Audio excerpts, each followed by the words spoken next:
부장님, 솔직히 말씀드리겠습니다.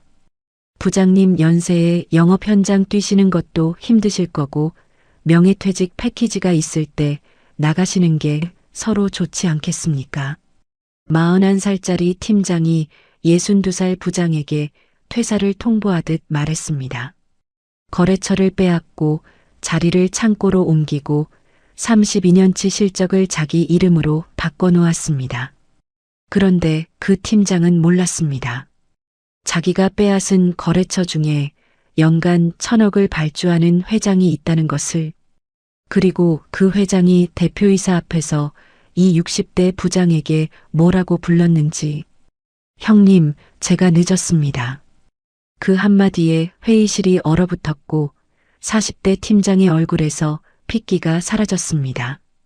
사연 시작 전에 구독과 좋아요를 눌러주시고 어디에서 듣고 계신지 댓글 남겨주시면 그곳으로 건강과 행복이 가득하길 기원하겠습니다.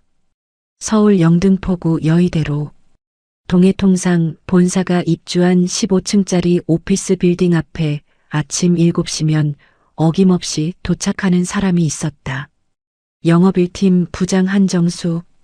검은 점퍼에 낡은 서류 가방을 어깨에 건 채 로비 경비원에게 고개를 까딱 숙이고 엘리베이터에 올라타는 게 이 사람의 하루 시작이었다. 사무실에 불이 켜지기 전 한정수는 자기 자리에 앉아 서랍에서 수첩을 꺼냈다. 표지가 달아 속이 보이는 가죽 수첩.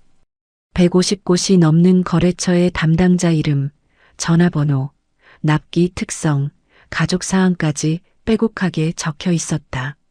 어떤 페이지에는 딸 대학 입학이라고 적혀 있고 또 어떤 페이지에는 3월 납기 2일 앞당겨야 함이라고 적혀 있었다. 한정수에게 이 수첩은 업무 도구가 아니라 거래처와 쌓아온 관계의 기록이었다. 삼진무역 시절 신입사원으로 입사한 뒤 건자재 한 박스 들고 경기도 외곽 공사 현장을 돌아다니던 시절부터 시작해서 지금까지 줄곧 영업만 했다. 회사 이름이 바뀌고 사장이 바뀌고 팀원이 바뀌어도 한정수의 자리는 늘 영업 현장이었다. 3년 전 삼진무역이 대기업 계열사인 동해그룹에 인수합병되면서 사명이 동해통상으로 바뀌었다. 직원 절반이 구조조정으로 나갔지만 한정수는 남았다. 이유는 단순했다. 한정수가 관리하는 거래처 매출이 회사 전체의 40% 가까이 됐기 때문이다. 잘라내고 싶어도 잘라낼 수 없는 사람이었다. 아침 8시 반. 영업 1팀 직원들이 하나둘 출근하기 시작했다. 5년차 박대리가 한정수 자리 앞을 지나며 고개를 숙였다. 부장님, 오늘도 일찍 나오셨네요. 응. 한정수의 대답은 늘 이런 식이었다. 짧고 건조하지만 불친절한 건 아니었다. 다만 말에 에너지를 쓰는 걸 아까워하는 사람이었다. 대신 후배가 거래처에서 트러블이 생기면 말없이 따라가서 옆에 앉아 있어주는 타입. 박대리가 한정수를 따르는 이유도 그런 데 있었다. 오전 10시 영업 1팀 전체 회의가 소집됐다. 회의실 상석에 앉은 사람은 한정수가 아니었다. 한 달 전 모기업 동해그룹에서 넘어온 신임 팀장 류진혁이었다. 41살 해외 MBA 출신. 깔끔하게 다린 슬림핏 정장의 태블릿을 손에 들고 대형 모니터에 프레젠테이션 자료를 띄워놓고 있었다. 오늘부터 영업 1팀의 운영 방식을 전면 개편하겠습니다. 류진혁이 말을 시작하자마자 모니터에 고객관리 시스템 화면이 떴다. 지금까지 영업 1팀은 담당자 개인의 관계에 의존하는 방식으로 거래처를 관리해 왔습니다. 솔직히 말씀드리면 이건 영업이 아니라 개인 인맥 장사입니다. 회의실이 조용해졌다. 누구를 겨냥한 말인지 모르는 사람은 없었다. 앞으로는 고객 관리 시스템을 기반으로 거래처 데이터를 통합 관리합니다. 담당자 재배정도 제가 직접 하겠습니다. 기존에 누가 어디를 맡고 있었는지는 중요하지 않습니다. 데이터가 말해주는 효율성 기준으로 갑니다.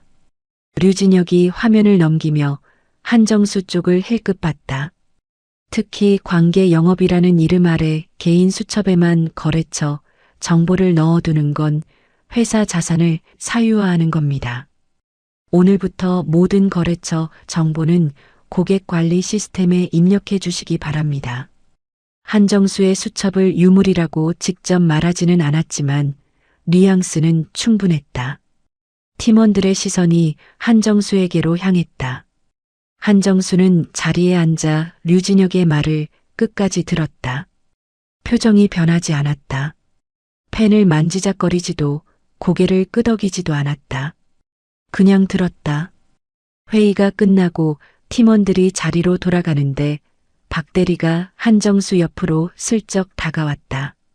부장님, 저 사람 좀 심하지 않습니까? 대놓고 부장님 겨냥한 거잖아요. 한정수가 수첩을 서랍에 넣으며 조용히 말했다. 거래처는 시스템이 관리하는 게 아니야. 사람이 관리하는 거다. 그게 끝이었다.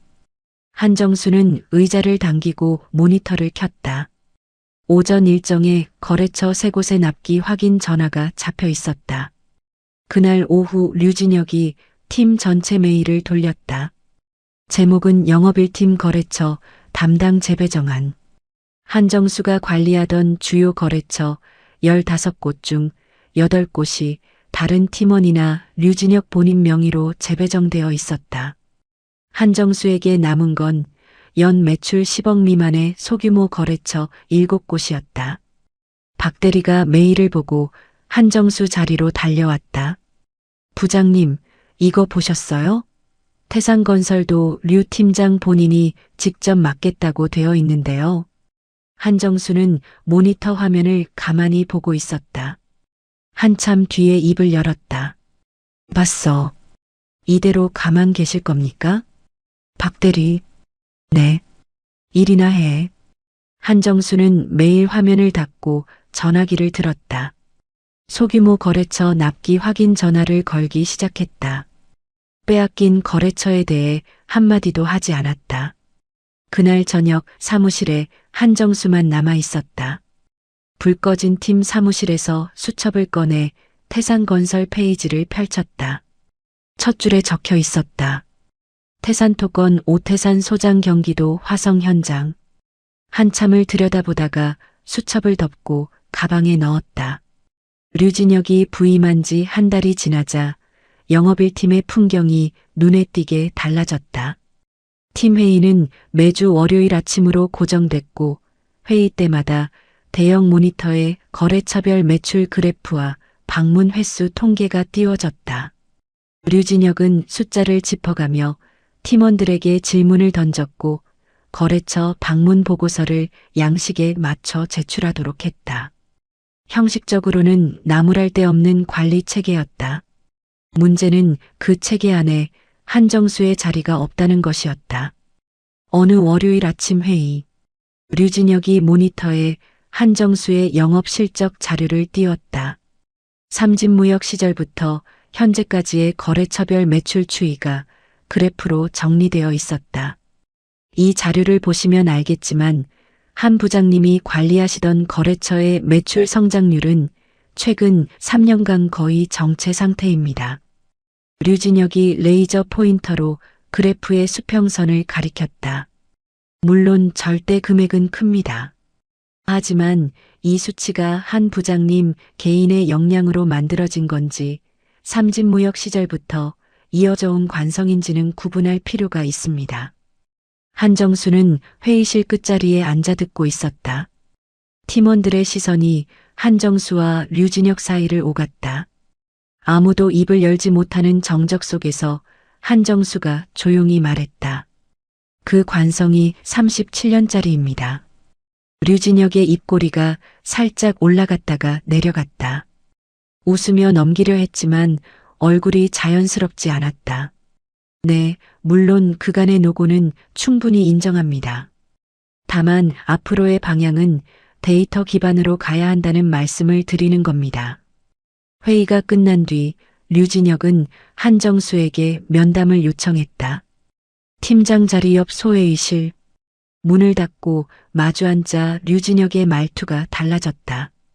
회의실에서의 정중함이 사라지고 사무적인 톤이 깔렸다. 부장님, 솔직하게 말씀드리겠습니다. 한정수는 아무 말 없이 류진혁을 바라봤다. 부장님 연세가 올해 62세시죠. 영업 현장 뛰시는 것도 체력적으로 쉽지 않으실 거고 회사에서도 시니어 인력 구조 조정을 검토하고 있습니다. 지금 명예퇴직 패키지가 있을 때 나가시는 게 서로 좋지 않겠습니까? 한정수의 표정이 변하지 않았다. 한참 동안 류진혁을 바라보다가 입을 열었다. 내가 나갈지 말지는 내가 정합니다. 부장님, 감정적으로 받아들이실 필요 없습니다. 이건 조직 효율성의 문제이지. 류 팀장님. 한정수가 말을 잘랐다. 목소리가 올라간 게 아니라 오히려 한 톤 낮아졌다. 내가 감정적으로 말한 적 있습니까? 류진혁이 입을 다물었다. 한정수가 자리에서 일어났다. 면담은 끝난 겁니까? 네, 오늘은 여기까지 하시죠. 한정수가 소회의실을 나간 뒤 류진혁은 한참 동안 의자에 앉아 있었다. 눈앞에서 정면으로 거부당한 건 이 회사에 와서 처음이었다. 그로부터 일주일 뒤 한정수의 자리가 바뀌었다. 영업 1팀 메인 사무실에서 복도 끝 창고를 개조한 작은 방으로 옮겨졌다. 책상 하나, 의자 하나, 낡은 캐비닛 하나가 전부인 공간이었다. 류진혁은 전체 메일로 시니어 직원 독립 업무 공간 배정이라는 제목 아래 한정수의 자리 이동을 공지했다. 배려라는 포장이었지만 팀에서 밀어낸 것은 누가 봐도 명백했다. 박 대리가 점심시간에 한정수의 새 자리를 찾아왔다. 좁은 방에 들어서자 캐비닛 위에 놓인 수첩이 먼저 눈에 들어왔다. 부장님, 진짜 이건 너무합니다. 이 방이 뭡니까? 창고잖아요. 조용해서 좋다. 한정수는 진심인지 알 수 없는 말을 했다. 박 대리가 말을 이으려는데 한정수가 먼저 입을 열었다. 박 대리, 한 가지 물어보자. 류 팀장이 고객관리 시스템에 거래처 데이터 옮기는 거 어떻게 진행되고 있어? 그게 류 팀장님이 직접 하고 있는데 부장님 거래처 리스트를 전부 자기 이름으로 등록하고 있어요. 태상건설뿐만 아니라 성일철강, 한진자재, 동부스틸 부장님이 30년 넘게 관리하시던데 전부요. 한정수의 눈이 좁아졌다. 자기 이름으로? 네. 담당자 이름은 류진혁, 최초 접촉일도 올해 날짜로 되어 있어요. 부장님이 개척한 거래처인데 마치 류 팀장님이 처음 뚫은 것처럼 입력하고 있는 겁니다. 한정수가 의자에 등을 기대며 한참 동안 아무 말이 없었다. 창고 개조방의 좁은 창문으로 오후 햇살이 비스듬히 들어왔다. 부장님? 알았어. 그게 전부였다. 박 대리는 더 말하고 싶었지만 한정수의 표정이 그만하라고 말하고 있었다. 방을 나서는 박 대리의 등 뒤로 한정수가 수첩을 꺼내 펼치는 소리가 들렸다. 그날 저녁 한정수는 퇴근하지 않았다. 팀원들이 모두 퇴근한 뒤 혼자 남아 컴퓨터를 켰다. 자기가 과거에 작성했던 거래처 보고서 원본 파일을 하나씩 열어 날짜와 내용을 확인했다. 그리고 류진혁이 고객관리 시스템에 새로 입력한 거래처 정보의 등록일과 담당자명을 하나하나 대조하기 시작했다. 아무에게도 말하지 않았다. 도움을 요청하지도 않았다. 한정수는 조용히 혼자서 기록을 정리하고 있었다. 그게 이 사람의 방식이었다. 밤 10시 사무실 불을 끄고 나오는 한정수의 손에는 서류 봉투 하나가 들려 있었다.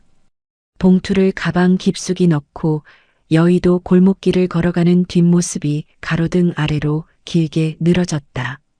류진혁의 영업 방식이 현장에서 첫 번째 균열을 일으킨 건 부임 2달째 되던 날이었다. 성일철강.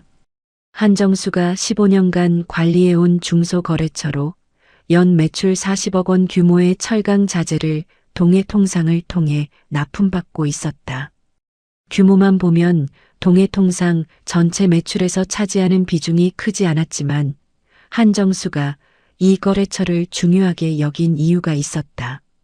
성일철강 박 사장은 삼진무역 시절부터 한정수와 거래한 사람으로 납기가 밀리면 현장이 멈추는 소규모 업체 특성상 납품 타이밍 하나가 사업의 생사를 가르는 구조였다. 한정수는 성일철강의 공정 일정까지 파악하고 있었고 납기를 하루라도 앞당길 수 있으면 직접 물류팀에 전화해서 조율하는 사람이었다. 류진혁은 그런 사정을 알 리가 없었다.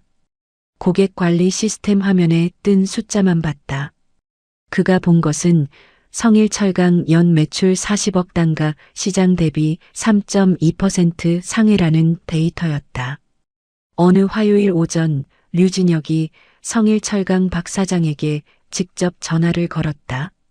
박 사장님, 동해통상 영업일 팀장 류진혁입니다. 기존 납품 단가를 검토해 봤는데 시장 평균 대비 높은 수준이라 5% 인하를 제안드리고 싶습니다. 전화를 받은 박 사장의 목소리가 굳어졌다. 잠깐만요. 기존 단가는 한 부장님과 우리 공정 일정, 납기 조건, 긴급 대응까지 전부 감안해서 맞춘 겁니다. 단순히 시장 평균하고 비교할 수 있는 구조가 아닌데요. 박 사장님, 그런 부분은 저도 이해합니다만 회사 차원에서 단가 효율화를 진행하고 있어서요. 5%는 사실 크지 않은 조정입니다. 박 사장의 목소리에 열기가 올라왔다. 크지 않다고요? 우리 같은 중소업체한테 5%가 얼마나 큰 건지 아십니까? 그리고 한 부장님은 이건 알고 계신 겁니까? 한 부장님은 현재 이 거래처 담당이 아닙니다. 앞으로는 제가 직접 관리하게 됐으니 저와 논의해 주시면 됩니다. 전화가 끊긴 뒤 박 사장은 바로 한정수에게 전화를 걸었다. 한 부장님, 이게 무슨 일입니까? 새로 온 팀장이라는 사람이 갑자기 단가를 5% 깎자고 하는데 이래도 되는 겁니까? 한정수는 한참 동안 말이 없었다. 죄송합니다. 제가 내부적으로 확인해 보겠습니다. 한 부장님, 솔직히 말하면 나는 한 부장님이니까 15년간 동해통상하고 거래한 거예요. 한 부장님 아니면 이 가격에 이 납기 맞춰주는 데가 없는 거 부장님도 알잖아요. 알고 있습니다. 제가 좀 알아보겠습니다. 전화를 끄는 한정수가 류진혁을 찾아갔다. 류진혁은 자기 자리에서 태블릿으로 뭔가를 보고 있었다. 류 팀장님, 성일철강건 들었습니다. 단가 인하는 좀 무리가 있습니다. 성일철강은 납기 조건이 특수해서 단가만 따로 건드리면 거래 자체가 흔들릴 수 있어요. 류진혁이 태블릿에서 눈을 떼지 않고 대답했다. 부장님, 거래처 담당을 갑자기 바꾸면 신뢰 문제가 생긴다고 하셨잖아요. 근데 지금 시대에 거래처가 담당 직원 개인한테 충성하는 구조가 맞다고 생각하십니까? 회사 브랜드로 하는 겁니다. 그게 아니라 성일철강 공정 특성상. 부장님, 류진혁이 그제야 태블릿을 내려놓고 한정수를 바라봤다. 이 거래처는 이제 제 담당입니다. 부장님이 신경 쓰실 부분이 아닙니다. 한정수는 류진혁의 눈을 한참 보다가 돌아섰다. 더 말해봐야 소용없다는 걸 알았다. 2주 뒤 성일철강에서 공식 통보가 왔다. 거래 종료 통지서. 박 사장이 다른 유통사로 납품선을 바꾼 것이었다.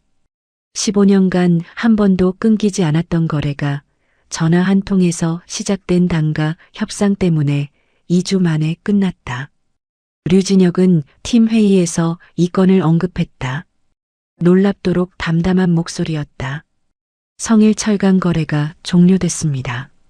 연 40억 규모지만 전체 매출 대비 비중이 크지 않고 단가 경쟁력이 없는 거래처는 정리하는 게 맞습니다. 더 큰 데서 채우면 됩니다. 팀원들 사이에서 시선이 오갔다. 한정수는 회의실 끝자리에서 입을 열지 않았다. 회의가 끝나고 창고 개조방으로 돌아가는 길에 박 대리가 따라왔다. 부장님, 성일철강 박 사장님이 어제 전화 주셨는데요. 한 부장님한테 미안하다. 근데 이런 식이면 못하겠다고 하시더라고요. 한정수가 걸음을 멈추지 않고 말했다. 15년이야. 15년을 전화 한 통으로 날렸어. 그게 한정수가 이 건에 대해 한 유일한 말이었다.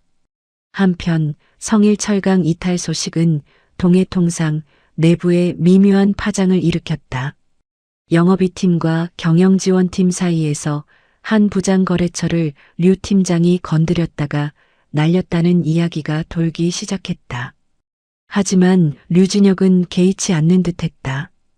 그에게는 더 큰 목표가 있었다. 태산건설. 동해통상 전체 매출의 35%를 차지하는 최대 거래처. 류진혁은 고객관리 시스템에 태산건설 담당자를 자기 이름으로 등록한 뒤 태산건설 구매팀에 자기 명함과 함께 이메일을 보냈다. 안녕하세요. 동해통상 영업일팀장 류진혁입니다. 앞으로 태산건설 담당 창구는 저로 변경되었음을 알려드립니다. 메일을 보낸 뒤 류진혁은 의자에 기대며 모니터를 바라봤다. 태산건설 연간 발주 금액 1,050억 원. 이 숫자가 자기 이름 아래 들어오는 순간 모기업 동해그룹 본사에서 자기를 바라보는 눈이 달라질 거라 확신하고 있었다. 그 이메일이 태산건설 구매팀장의 메일함에 도착한 건 오후 3시였다. 구매팀장은 메일을 읽고 수화기를 들었다. 한정수에게 전화를 건 게 아니었다. 보고 라인을 따라 올라간 전화는 태산건설 비서실까지 도달했다. 류진혁이 태산건설 구매팀과 첫 미팅을 잡은 건 담당 변경 이메일을 보낸 지 일주일 뒤였다. 서울 강남구 태산건설 본사 20층 회의실. 류진혁은 슬림핏 정장에 노트북 가방을 들고 로비에 도착했다. 방문증을 받고 엘리베이터에 오르는 발걸음이 가벼웠다. 회의실에는 태산건설 구매팀장과 구매팀 차장이 앉아 있었다. 류진혁이 자리에 앉자마자 노트북을 열고 프레젠테이션 화면을 띄웠다. 태산건설과 동해통상의 최근 3년간 거래 현황을 분석해 봤습니다.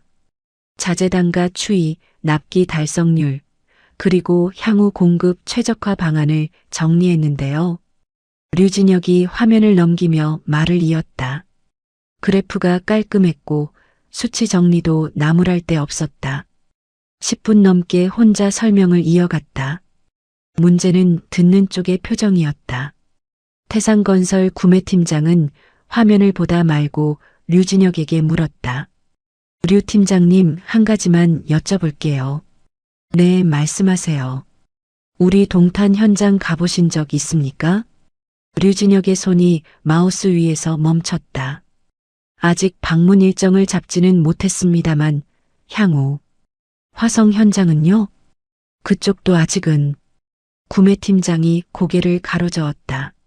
한 부장님은 우리 현장 일정을 우리 직원보다 더 잘 아는 분이었어요. 동탄 3블록 기초공사가 오기 전에 끝나야 하니까 철근 납기를 2주 앞당겨야 한다.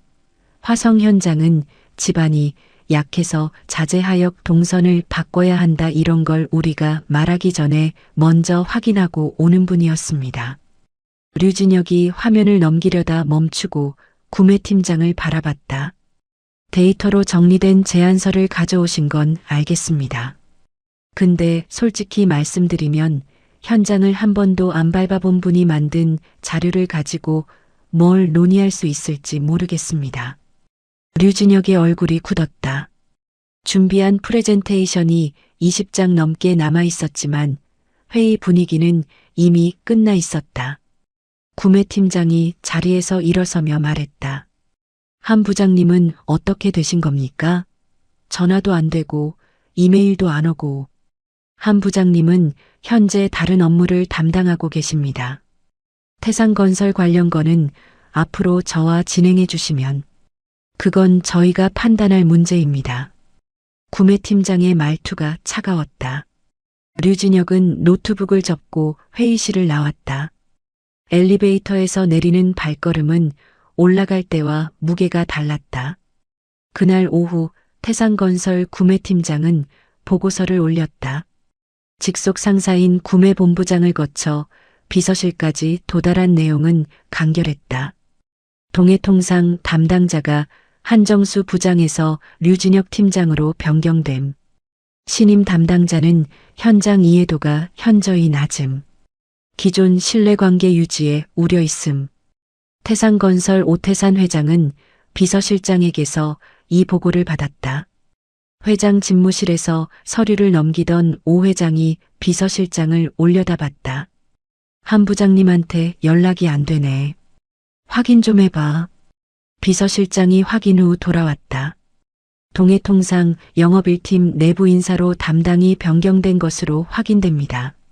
한정수 부장님은 현재 소규모 거래처 관리 업무만 맡고 계신 것 같습니다. 오 회장이 서류를 내려놓았다. 한참 동안 아무 말이 없었다. 비서실장은 오 회장의 이런 침묵이 어떤 의미인지 알고 있었기에 자리에서 움직이지 않았다. 내가 직접 전화하지. 오 회장이 직접 전화기를 들었다. 번호를 누르는데 주소록을 볼 필요가 없었다. 외우고 있는 번호였다. 신호가 3번 가고 한정수의 목소리가 들렸다. 네, 한정수입니다. 형님.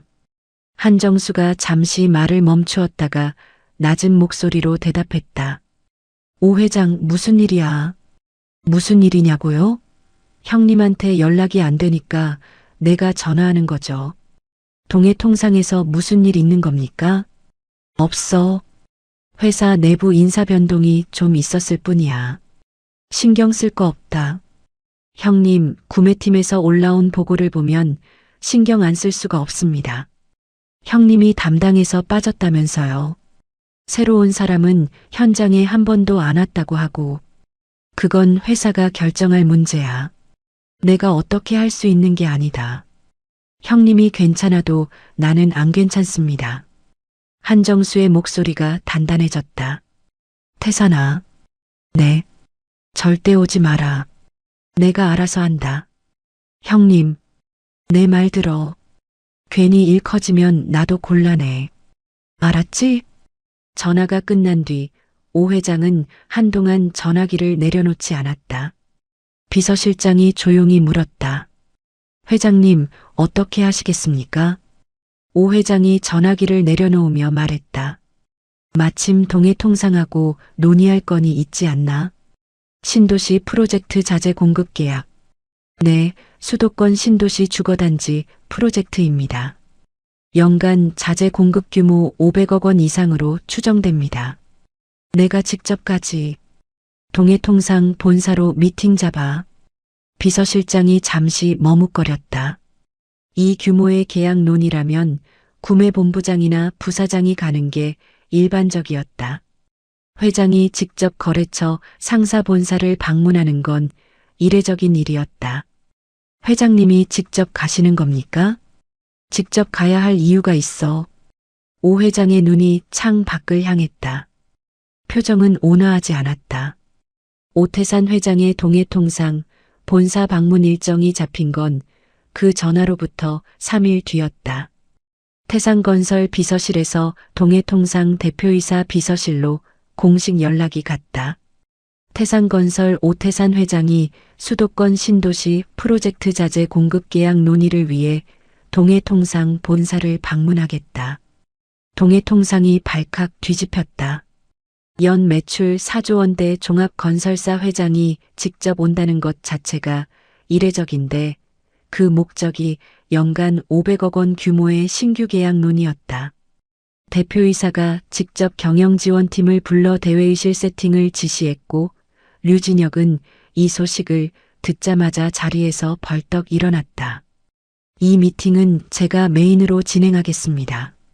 류진혁은 그날부터 사흘간 프레젠테이션 준비에 매달렸다.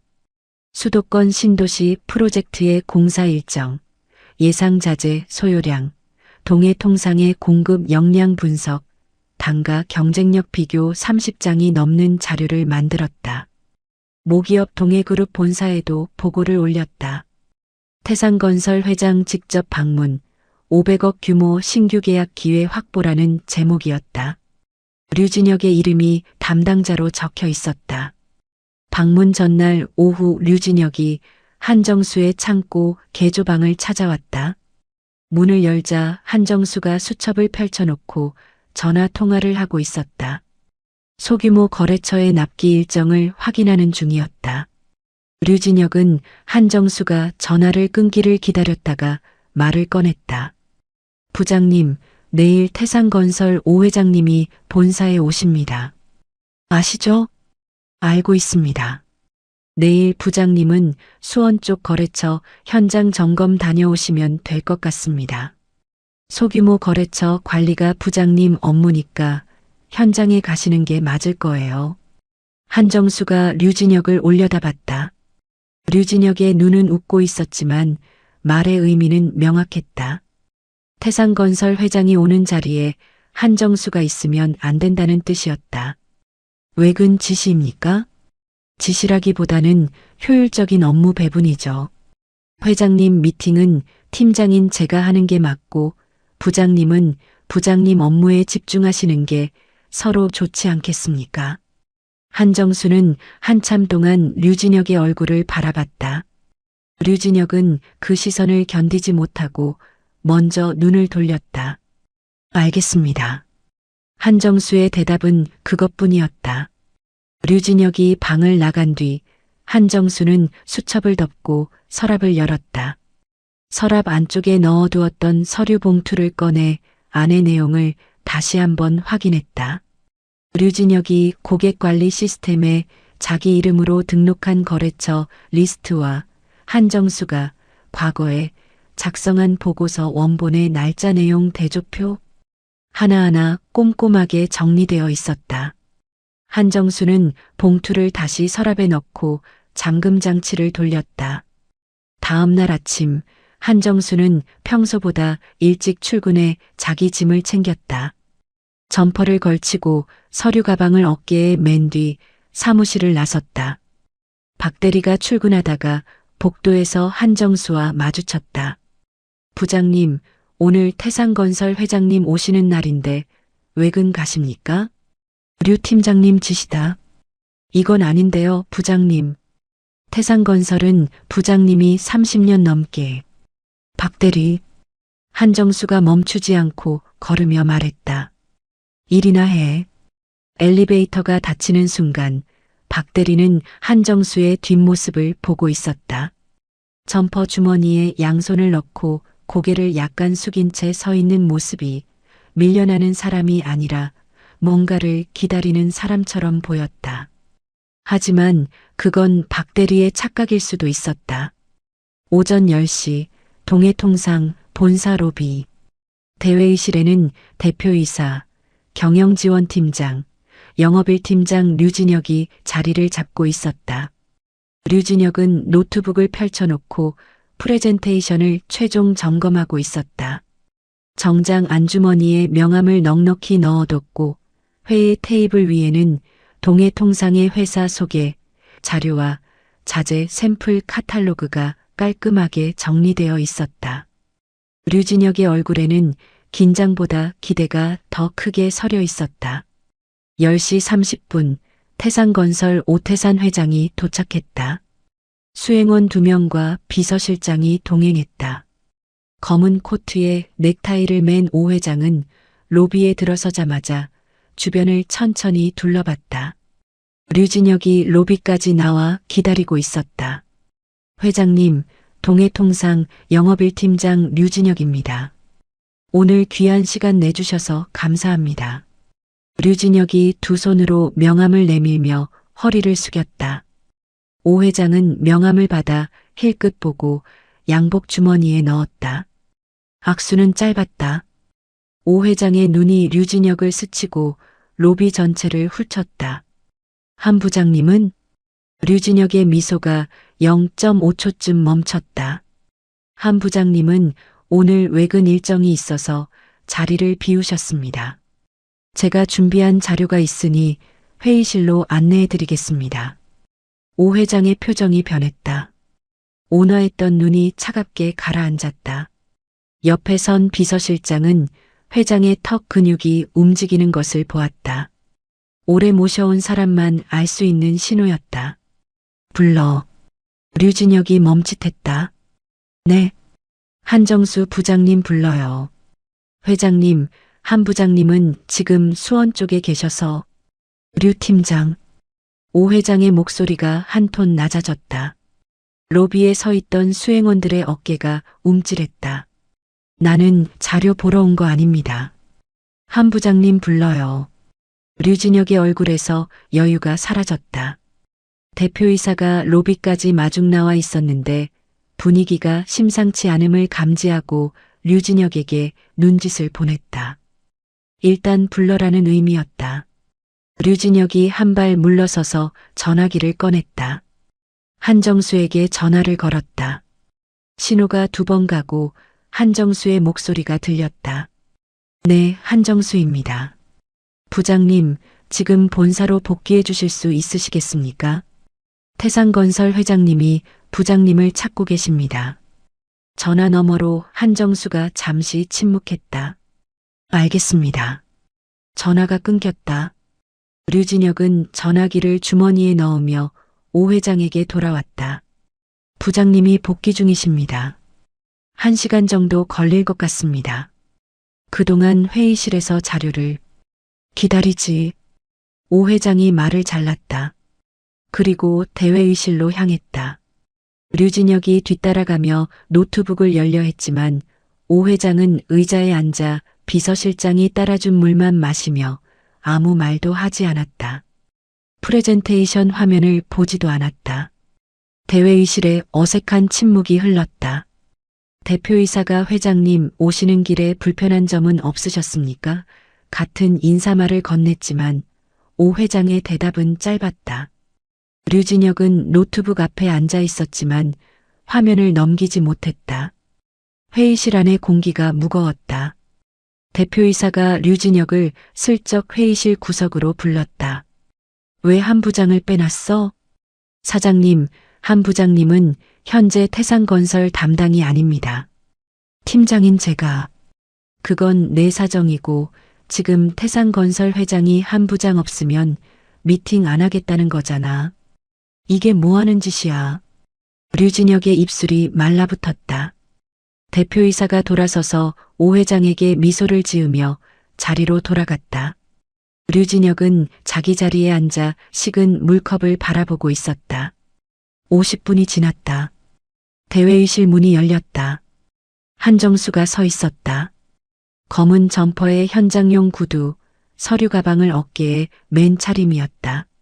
정장을 입은 대표이사와 류진혁, 태산건설 수행원들 사이에서 한정수의 외근 복장이 유독 눈에 띄었다.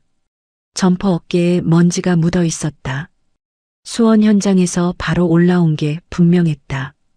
한정수가 회의실에 한 발을 들여놓는 순간 오태산 회장이 의자에서 일어났다. 오태산 회장이 의자에서 일어나 한정수에게 걸어갔다.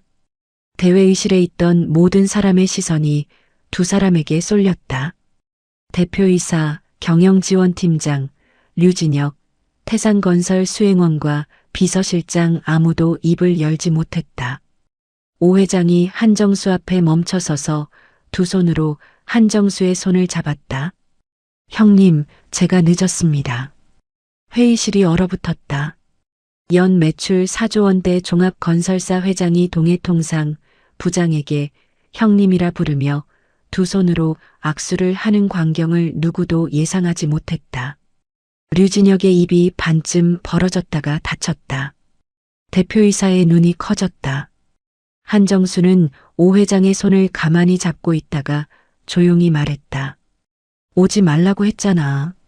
형님이 오지 말라고 해서 안 올 사람이면 제가 여기까지 못 왔습니다. 오 회장이 웃었다. 하지만 눈은 웃지 않았다. 한정수의 점퍼에 묻은 먼지, 현장에서 바로 올라온 복장, 대회의실 구석에 서 있는 모양새 그 모든 것을 오 회장은 보고 있었다. 두 사람이 나란히 자리에 앉았다. 오 회장이 한정수를 자기 옆자리에 앉히고 그제야 대표이사를 향해 입을 열었다. 사장님, 인사가 늦었습니다. 태산건설 오태산입니다. 대표이사가 허리를 숙이며 인사했다. 오 회장은 자료도 프레젠테이션도 보지 않았다. 그 대신 대표이사의 눈을 똑바로 바라보며 말했다. 사장님, 오늘 제가 직접 온 이유를 말씀드리겠습니다. 신도시 프로젝트 자재 공급건도 있지만 그 전에 먼저 짚어야 할 게 있어서 왔습니다. 류진혁의 손이 무릎 위에서 움찔했다. 오 회장의 시선이 류진혁을 스쳐 지나갔지만 멈추지는 않았다. 다시 대표이사를 향했다. 솔직하게 말씀드리겠습니다. 태산건설이 동해통상과 25년 동안 거래한 이유는 귀사의 가격 때문이 아닙니다. 품질이 특별히 뛰어나서도 아닙니다. 오 회장이 한정수 쪽으로 고개를 돌렸다. 이분 때문입니다. 대회의실이 다시 조용해졌다. 대표이사가 한정수와 오 회장을 번갈아 보았다. 한정수 부장님, 25년 전에 제가 태산토건이라는 작은 시공사의 현장 소장이었을 때 이분이 삼진무역 과장이었습니다. 오 회장의 목소리가 낮아졌다. 회의실에 있는 사람들은 숨소리조차 죽이고 듣고 있었다. 25년 전이었다. 경기도 화성의 한 주택 현장. 태산토건은 직원 20명짜리 소규모 시공사였고 현장 소장 오태산은 자재 대금을 맞추느라 매달 허리가 휘고 있었다. 건자재 유통사에 외상 대금이 3개월째 밀려 있었다. 어느 유통사는 납품을 끊겠다고 통보했고 현장이 멈출 위기에 놓였다. 그때 삼진무역에서 담당으로 나온 사람이 한정수였다. 당시 과장이었던 한정수는 태산토건의 외상대금 3개월치를 보고도 납품을 끊지 않았다. 대신 오태산을 만나 현장을 직접 돌아봤다. 자재가 쌓인 야적장, 반쯤 올라간 골조, 비를 맞으며 일하는 인부들. 한정수는 그날 저녁 오태산과 포장마차에 앉았다. 오 소장, 솔직히 말해. 이 현장 끝까지 갈 수 있어? 갈 수 있습니다. 자재만 밀리지 않으면 공기 맞출 수 있어요. 한정수는 소주잔을 비우고 말했다. 내가 회사에 말해서 결제를 좀 늦춰볼게. 대신 다음 현장부터는 납기 무조건 맞춰. 약속할 수 있어? 약속합니다. 한정수는 회사 몰래 태산토건의 결제 유예를 처리했다. 본사에 들키면 심할 서감이었지만 한정수는 오태산의 눈을 보고 판단했다. 이 사람은 된다. 그리고 자기 인맥을 동원해 인근 아파트 현장의 하도급 일감까지 소개해줬다. 태산토건이 그 현장을 무사히 마치고 다음 현장을 따고 그 다음 현장을 또 따면서 회사가 커지기 시작한 출발점에 한정수가 있었다. 오태산은 그때부터 한정수를 형님이라 불렀다. 태산토건이 태산건설로 사명을 바꾸고 시공능력 순위 20위권 안에 들어가고 연 매출이 4조 원을 넘긴 뒤에도 그 호칭은 변하지 않았다. 태산건설이 건자재 거래를 삼진무역에 그리고 합병 이후 동해통상에 몰아준 이유가 바로 이 신뢰였다. 오 회장이 회상을 마치고 대표이사를 다시 바라봤다. 태산건설이 25년간 동해통상에 연간 1,000억 넘게 발주한 이유가 이분 때문입니다. 한정수 부장님이 우리 현장 사정을 우리 직원보다 더 잘 압니다. 우리 공정이 밀릴 것 같으면 우리보다 먼저 전화해서 납기를 조율하는 사람이에요. 그리고 류진혁을 바라봤다. 류진혁의 얼굴은 이미 핏기가 빠져 있었다. 오 회장의 눈이 류진혁에게 고정됐다. 류 팀장. 네. 지난 2달간 우리 구매팀에 보낸 제안서, 리포트 전부 봤습니다. 류진혁의 손이 무릎 위에서 떨리고 있었다. 7건 보내셨죠? 우리 구매팀에서 하나도 검토 안 했습니다. 왜인지 아십니까? 류진혁이 입을 열지 못했다. 오 회장이 천천히 말을 이었다. 우리 구매팀장이 보고서에 뭐라고 적었냐면 이 사람은 현장에 한 번도 안 왔다입니다. 현장을 한 번도 안 밟아본 사람이 데이터 들고 와서 뭘 하겠다는 겁니까? 거래처가 자료를 원하는 게 아닙니다. 사람을 원하는 겁니다. 류진혁의 고개가 떨어졌다. 프레젠테이션 노트북 화면이 꺼지지 않은 채 회의 테이블 위에서 빛나고 있었지만 아무도 그 화면을 보고 있지 않았다. 오 회장이 마지막으로 대표이사에게 시선을 돌렸다. 목소리가 낮고 단단했다. 사장님, 그리고 하나만 더 말씀드리겠습니다. 대회의실이 숨을 멈추었다. 한정수 부장님이 동해통상에 없는 날, 태산건설도 동해통상에 없습니다. 대표이사의 얼굴이 굳었다. 동해통상 전체 매출의 35%, 연간 1,000억 원이 넘는 발주가 걸린 말이었다. 오늘 논의하러 온 신도시 프로젝트 자재 공급건, 연간 500억 원 규모입니다. 이 계약은 한정수 부장님이 담당하지 않으면 논의할 수 없습니다. 이건 협박이 아니라 25년 된 신뢰의 문제입니다. 대표이사가 류진혁을 노려봤다. 류진혁은 고개를 들지 못했다. 노트북을 닫는 손이 미세하게 떨리고 있었다. 한정수는 이 모든 과정을 옆에 앉아 지켜보고 있었다. 표정이 크게 변하지 않았다. 다만 무릎 위에 올려놓은 손이 한 번 주먹을 쥐었다가 펴졌다. 그게 한정수가 보인 유일한 감정 표현이었다. 오 회장이 한정수를 향해 조용히 말했다. 형님, 이제 이 자리에서 신도시 프로젝트 이야기 하시죠. 한정수가 고개를 한번 끄덕이고 수첩을 꺼냈다. 낡은 가죽 수첩.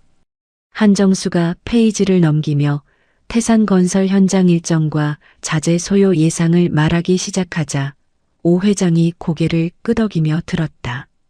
아까까지 얼어붙어 있던 회의실의 공기가 수첩 한 권이 열리면서 움직이기 시작했다. 오태산 회장이 동해통상을 떠난 건 오후 1시가 넘어서였다. 신도시 프로젝트 자재 공급 계약의 큰 틀은 한정수와 오 회장 사이에서 30분 만에 정리됐다. 세부 조건은 실무진끼리 맞추기로 했고 오 회장은 자리에서 일어나며 한정수의 어깨를 한 번 두드렸다. 아무 말 없이 그것으로 충분했다.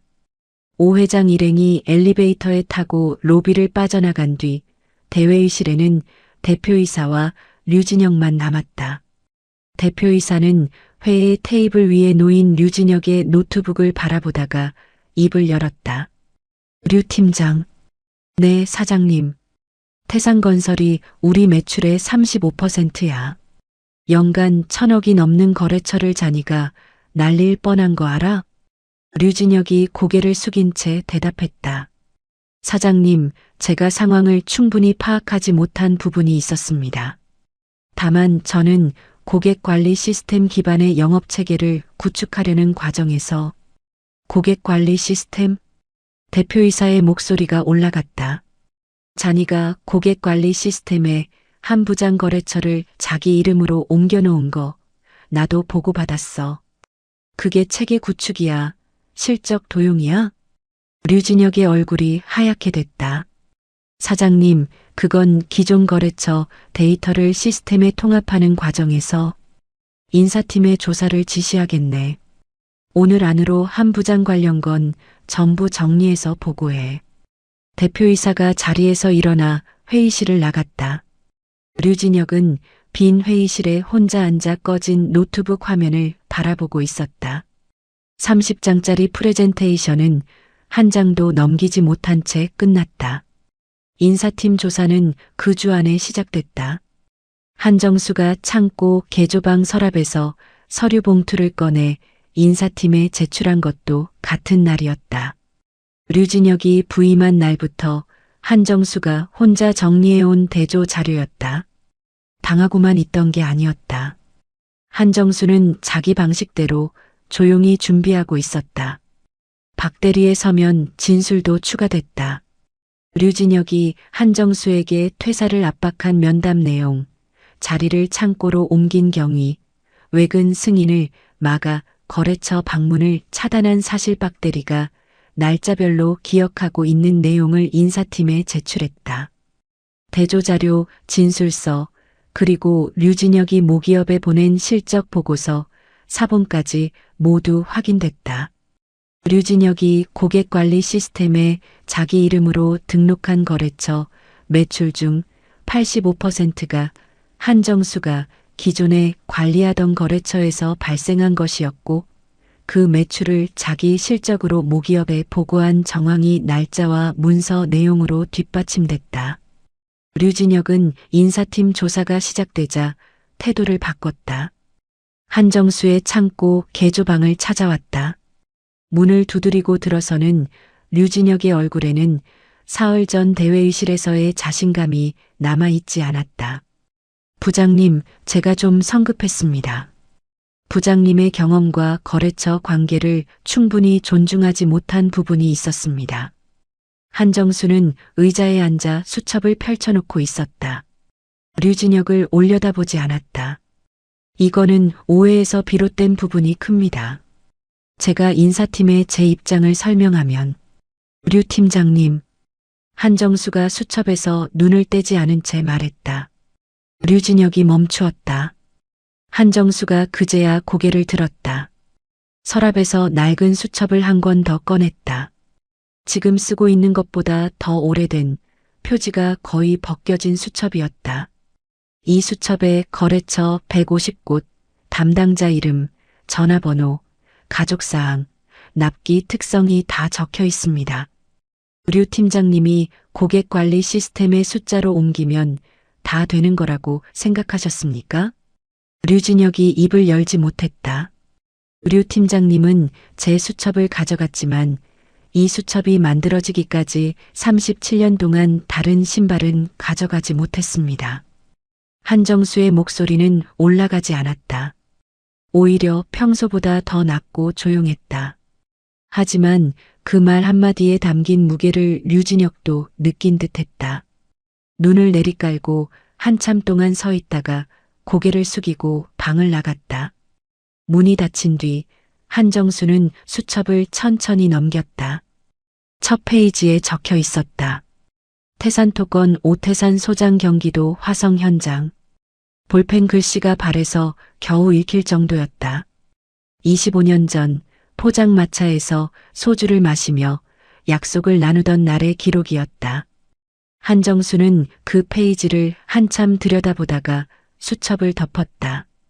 창문으로 들어오는 오후 햇살이 낡은 수첩 표지 위에 비스듬히 내려앉았다. 인사팀 조사 결과가 대표이사에게 올라간 건 오 회장 방문으로부터 일주일 뒤였다. 한정수가 제출한 대조자료, 박대리의 서면, 진술, 그리고 류진혁이 모기업에 보낸 실적 보고서 사본이 모두 확인됐다. 류진혁이 고객관리 시스템에 자기 이름으로 등록한 거래처 매출 중 85%가 한정수가 기존에 관리하던 거래처에서 발생한 것이었고, 그 매출을 자기 실적으로 모기업에 보고한 정황이 날짜와 문서 내용으로 뒷받침됐다. 인사위원회가 소집됐다. 안건은 두 가지였다. 성과 도용과 부당한 인사 압박. 류진혁은 위원회에 출석해 해명했지만 고객관리 시스템 등록 날짜와 한정수의 원본 보고서 날짜가 나란히 놓이자 할 말이 없었다. 데이터를 통합하는 과정이었다는 변명은 담당자명까지 자기 이름으로 바꿔놓은 사실 앞에서 무너졌다. 결정은 빠르게 내려졌다. 류진혁은 영업일 팀장에서 해임되고 모기업 동해그룹으로 복귀 발령을 받았다. 사실상 좌천이었다. 발령 통보를 받은 날 류진혁은 자기 짐을 정리하면서도 한정수의 창고 개조방 쪽을 힐끗 보았지만 문을 두드리지는 못했다. 박스 하나를 들고 엘리베이터에 타는 류진혁의 뒷모습을 영업일팀 직원들이 말없이 바라보았다. 류진혁이 떠난 다음 날 아침 한정수의 자리가 다시 바뀌었다. 창고 개조방에서 영업일팀 메인 사무실로 복귀. 원래 있던 자리였다. 아침 7시에 출근한 한정수가 자기 자리에 앉아 서랍에서 수첩을 꺼내는 모습을 8시 반에 출근한 박대리가 보았다. 부장님, 다시 이 자리에서 뵈니까 좋습니다. 한정수는 수첩을 펼치며 고개를 한번 끄덕였다. 부장님, 이제 좀 편하게 다니시겠네요. 편하긴. 태산건설 3분기 납품 일정 확인해야 돼. 오 회장이 현장을 바꿨다면서. 동탄 3블록 기초공사 납기가 앞당겨졌을 수 있어. 박대리가 웃었다. 한정수의 눈은 이미 수첩 위에 가 있었다. 아무 일도 없었다는 듯 하루가 시작되고 있었다. 그 주 금요일 오후 대표이사가 한정수를 사장실로 불렀다. 한정수가 사장실에 들어서자 대표이사가 소파 쪽을 가리켰다. 한정수는 소파에 앉지 않고 서서 기다렸다. 대표이사가 먼저 앉으며 말했다. 한 부장 앉아. 한정수가 소파 끝에 걸터 앉았다. 미안했네. 한정수가 대표이사를 바라봤다. 류 팀장 데려온 것도 나고 그 사람이 팀에서 한 짓을 제때 파악하지 못한 것도 내 책임이야. 태산건설 건이 터지기 전까지 몰랐다는 게 변명이 안 되는 건 알고 있어. 한정수는 한참 동안 아무 말 없이 대표이사의 얼굴을 보고 있었다. 대표이사의 눈에 진심이 섞여 있는지 판단하는 듯 했다. 사장님, 미안하실 거 없습니다. 저는 제 일한 것뿐입니다. 앞으로는 이런 일 없게 하겠네. 영업일팀 팀장 후임은 내부에서 올릴 생각인데 한 부장 의견도 듣고 싶어. 제가 관여할 일은 아닙니다. 사장님이 결정하실 문제예요. 한정수가 자리에서 일어났다. 대표이사가 한마디 더 했다. 한 부장, 태산건설 신도시 프로젝트 건은 한 부장이 전담해. 오 회장도 그걸 원하고 있고. 알겠습니다. 한정수가 사장실을 나왔다. 복도를 걸어 영업일팀 사무실로 돌아가는 발걸음이 아까와 다르지 않았다. 빨라지지도 느려지지도 않았다. 다음 주 월요일 아침 한정수는 점퍼를 걸치고 서류 가방을 들고 사무실을 나섰다. 행선지는 태산건설 동탄 현장이었다. 3개월 만에 현장 방문이었다. 현장 사무소에 들어서자 현장 소장이 한정수를 보고 의자에서 벌떡 일어났다. 한 부장님, 오랜만이시네요. 새로 담당 바뀌었다길래 기다렸는데 한 번도 안 오더라고요. 한정수가 안전모를 받았으며 말했다. 그 이야기는 됐고 3블록 기초공사 일정 좀 보여줘. 납기 조율해야 할 것 같아서. 현장 소장이 공정표를 펼쳤다. 한정수는 안전모를 쓴 채 공정표를 들여다보며 수첩에 뭔가를 적기 시작했다. 현장 소장이 옆에서 설명하고 한정수가 고개를 끄덕이며 수첩에 적고 가끔 질문을 던지고 37년간 반복해온 풍경이 다시 돌아가고 있었다. 점심때 현장 소장이 컵라면을 내밀었다. 한정수가 사무소 앞 파이프 위에 걸터 앉아 컵라면을 먹으며 현장을 바라보았다. 골조가 올라가는 소리, 레미콘 차량이 오가는 소리, 인부들의 목소리. 한정수에게는 회의실보다 이 소리가 익숙했다. 그날 저녁 현장에서 돌아온 한정수의 전화가 울렸다. 화면에 오태산이라는 이름이 떴다. 형님, 저 태산입니다. 이번 주말에 밥 한번 합시다. 동탄 현장 근처에 괜찮은 갈비집 생겼다는데 형님 덕에 오늘의 내가 있는 건데 밥 한 끼 같이 해야죠. 밥은 네가 사라. 당연하죠. 오 회장의 웃음소리가 전화기 너머로 들렸다. 한정수도 입꼬리가 아주 조금 올라갔다. 전화를 끊고 양복 안주머니에서 수첩을 꺼내 오늘 적은 메모를 다시 한번 확인했다. 동탄 3블록 납기, 자재 수량, 현장 소장 연락처 업데이트. 수첩을 덮고 다시 안주머니에 넣었다. 여의도 골목길을 걸어가는 한정수의 뒷모습. 검은 점퍼, 어깨에 건 서류 가방, 주머니에 넣은 낡은 수첩.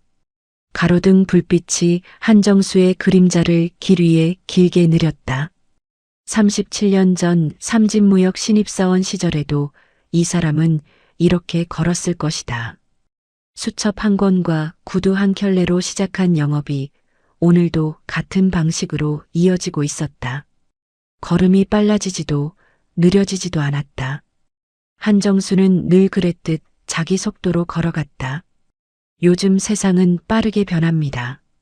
디지털이 아니면 뒤처진다고 하고 데이터가 없으면 일을 못한다고 합니다. 틀린 말은 아닙니다. 하지만 그 데이터 안에 담기지 않는 것들이 있습니다. 거래처 담당자의 딸이 올해 대학에 들어갔다는 것, 납기가 하루만 밀려도 현장이 멈춘다는 것, 비 오는 날 공사 현장에 커피 한 잔 들고 찾아가면 그게 어떤 계약서보다 강한 신뢰가 된다는 것. 그건 시스템에 입력할 수 없습니다. 신발이 닳아야만 알 수 있는 것들입니다. 한정수처럼 묵묵히 자기 자리를 지키고 계신 분들이 있을 겁니다. 누가 알아주지 않아도 화려한 발표 자료 하나 없어도 매일 아침 똑같은 시간에 출근해서 자기 일을 하는 사람들. 그 사람들의 수첩에 적힌 이름 하나하나가 사실은 회사를 지탱하고 있는 기둥입니다. 오늘 이야기가 그런 분들에게 조금이라도 위로가 되었으면 합니다. 이야기를 끝까지 들어주신 분이 계시다면 잘 들었다고 댓글 하나만 남겨주세요. 구독과 좋아요 부탁드립니다. 감사합니다.